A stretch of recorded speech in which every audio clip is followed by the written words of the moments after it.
Good morning, Ocean Room. Happy Thoughtful Thursday. Today, this is your read aloud video. So let's recap of what our comprehension skill is. Who remembers the I can statement? Saraje? Jason? Maybe Isaiah? Anybody? I can identify the lesson in a story.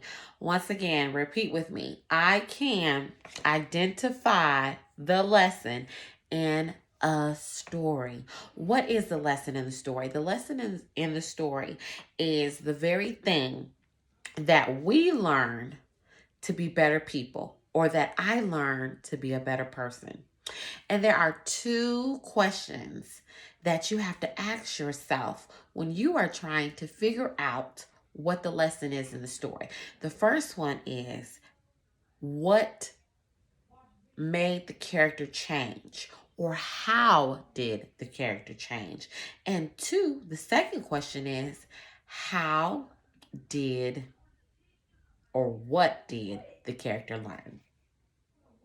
And then, of course, the why. Why are we doing this? Why have I been doing videos all this week? So that you can learn this skill. I have done these videos because I want you to know, as good readers, you have to know what the lesson and the story that you read, so that you can understand the big idea or the big picture. Everybody say, what's the big picture in the story, right? So, today's read aloud, we are going to read a story called It Could Always Be Worse. And it is by Margaret Seamack. Okay, so we're going to start. You're going to pay close attention. You should be either crisscross applesauce if you're on a carpet, or you should be sitting in a chair with your hands in your lap. You are paying attention. You are looking at me. You are not talking during this time. You are paying attention. And I am teaching you because this is day 4, and you need this video so that you can pass your test tomorrow. All right, here we go.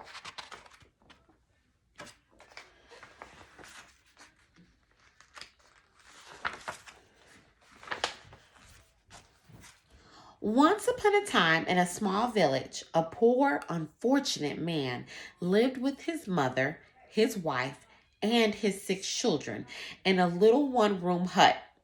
Because they were so crowded, the man and his wife often argued. The children were noisy and they fought. In winter, when the nights were long and the days were cold, life was especially hard. The hut was full of crying and quarreling. One day, when the poor unfortunate man couldn't stand it anymore, he ran to the rabbi for advice.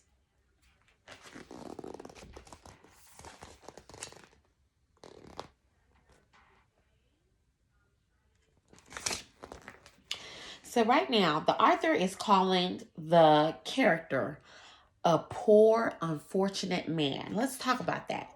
Unfortunate is a vocab word that means unlucky. And you know what I'm saying? Looking at the picture, as me looking at the picture and looking at words, trying to find evidence, I can understand, man, the man probably feels so unlucky because he's in this small little space called a hut with 6 children, a wife, and a mother. And there's nowhere else for them to go. They're all in this one room. Man, that's pretty deep. There's no room. Could you imagine yourself like that? Let's continue on. Holy Rabbi, he cried. Holy Rabbi, he cried again. Things are in a bad way with me and getting worse. We are so poor that my mother, my wife, my 6 children, and I all live together in one small hut. We're too crowded. And there's so much noise. Help me, Rabbi. I'll do whatever you say. Help me. The rabbi thought and pulled on his beard. At last he said, "Tell me, my poor man, do you have any animals? Perhaps a chicken or 2? "Yes," said the man. "I do have a few chickens, also a rooster and a goose." Ah, fine, said the rabbi. Now go home and take the chickens, the rooster, and the goose into your hut to live with you. Yes, indeed, Rabbi, said the man, though he was a bit surprised. So let's talk about this. You guys have a new vocab word called rabbi. Rabbi is a Jewish spiritual leader. People go to rabbis when they need help or some advice.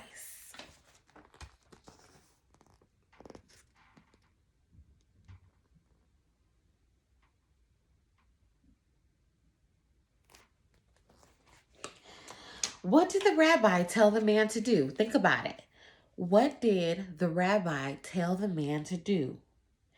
He told the man to put all the animals in the house.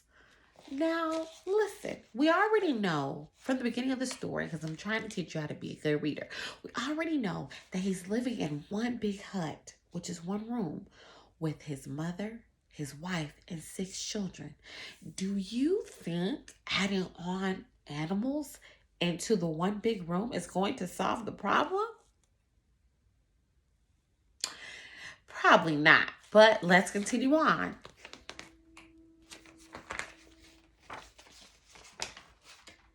The poor unfortunate man hurried home and took the chickens, the rooster, and the goose out of the shed and into the little hut.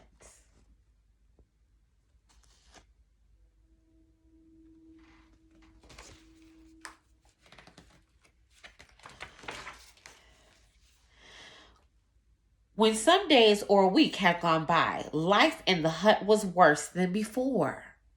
Now, with the quarreling and crying, there was honking and crowing and clucking. There were feathers in the soup. The hut stayed just as small, and the children grew bigger and bigger.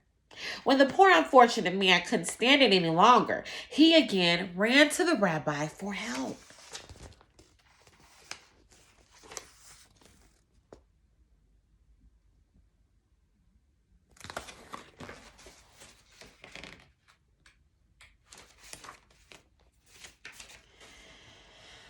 Holy Rabbi, he cried, see what a misfortune has befallen me. Now with the crying and the quarreling, with the honking, clucking, and crowing, there are feathers in the soup.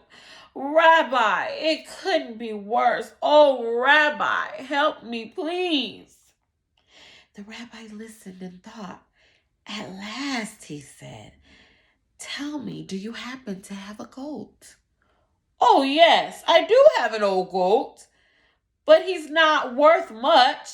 Excellent, said the rabbi. Now go home and take the old goat into your hut to live with you.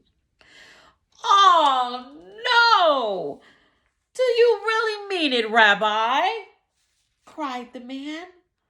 Come now, my good man, and do as I say at once, said the rabbi.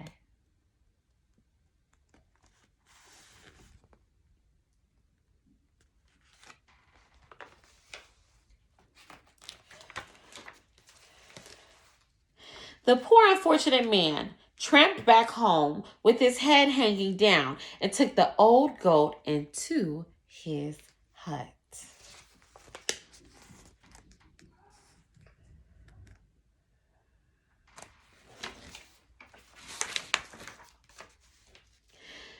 When some days or a week had gone by, life in the little hut was much worse. Now, with the crying, quarreling, clucking, honking, and crowing, the goat went wild, pushing and butting everyone with his horns. The hut seemed smaller, the children grew bigger.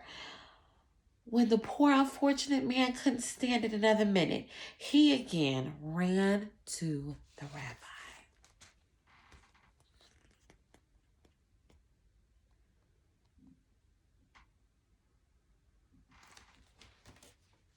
What is the man's mental state now? And why?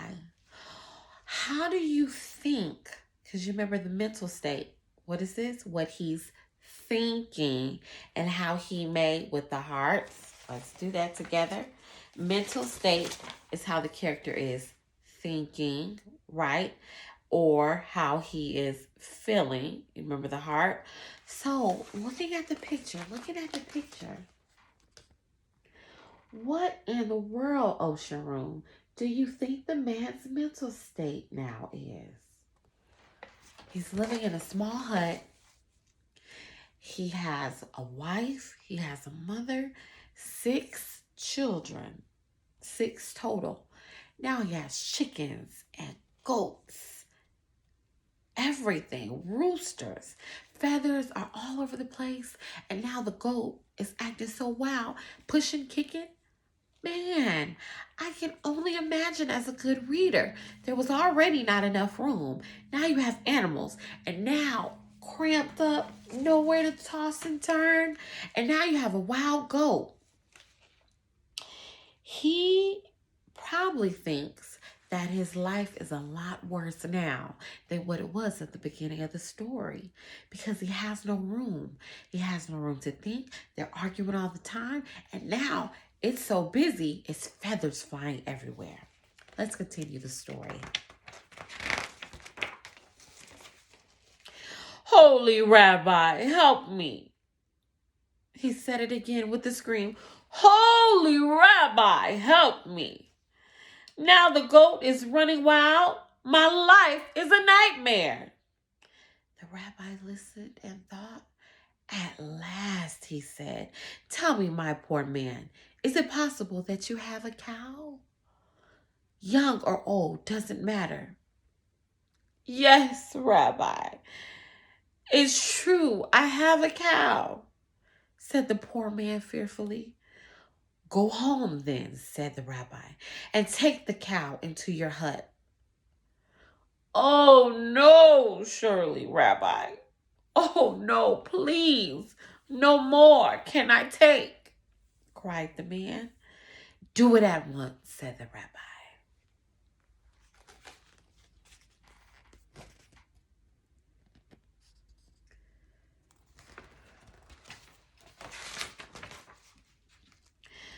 The poor unfortunate man trudged home with a heavy heart and took the cow into his hut.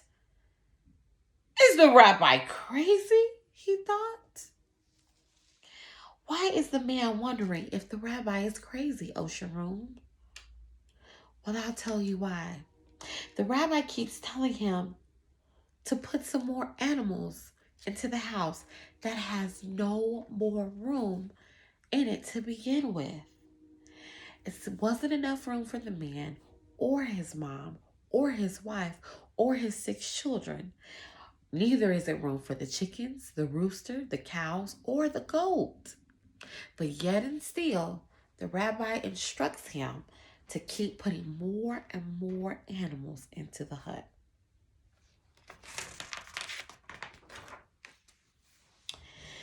When some days or weeks have gone by, life in the hut was very much worse than before.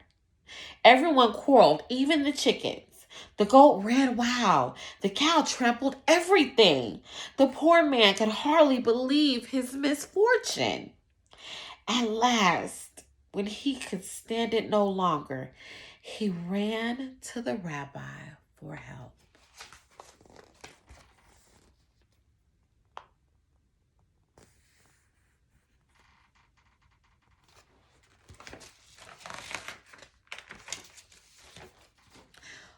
Holy Rabbi! Holy Rabbi! He shrieked. Help me! Save me! The end of the world has come. The cow is trampling everything. There is no room even to breathe. It's worse than a nightmare. The rabbi listened and thought. At last, he said, go home now, my poor unfortunate man, and let the animals out of your hut. I will. I'll do it right away, said the man.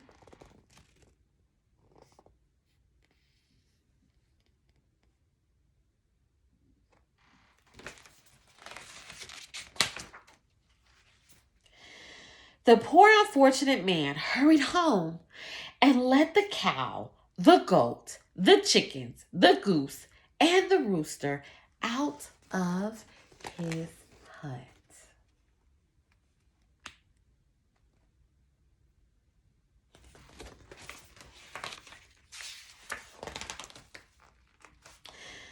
That night, the poor man and all his family slept peacefully. There was no crowing, no clucking, no honking. There was plenty of room to breathe. The very next day, the poor man ran back to the rabbi.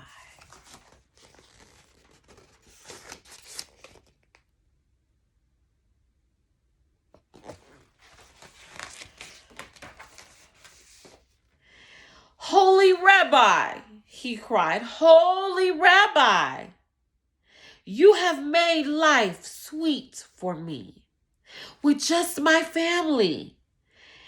And the hut is so quiet, so roomy, so peaceful. What a pleasure.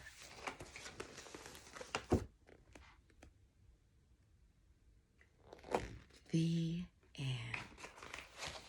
Ocean Room, I hope you enjoyed that story. Here are my questions for you. What is the man's mental state at the end of the story? Let's look at that picture one more time so you can think about this. What is his mental state at the end of the story? Looking at the pictures, right? Being detectives to find clues. I would think as a good reader, the man feels happy. All the animals are gone. But this is what I have a question about. This is what I'm wondering. At the beginning of the story, the man thought his life was horrible. It was misfortune. He was in a crowded little hut with his mom, his wife, and 6 kids. They were arguing all the time. There was no peace. Everybody was everywhere on top of each other. Then throughout the story, animals came in, and now we're at the end of the story, and he's happy now the animals are gone. But this is the thing. He's in the same hut with the same family as he was at the beginning of the story. Yet and still, he's happy now. So my question for you on the assignment below this is, how has the man changed and what caused his change? Ocean Room, I want you to think about the lesson in the story today. And I think, as being a good reader and your teacher, that when you think a present situation, which means where you are right now, if you think it's horrible, it can always get worse. So you got to be thankful and you got to be grateful. Let's go over our I can statement one last time. I can identify the lesson in a story. And you got to ask yourself 2 questions. How did the character change? And what did the character learn? Then you will understand as a good reader that a lesson in a story, when you find it in the stories that you read, it helps you to become a better person. And it also lets you know what the big idea is. Bye, Ocean Room. See you.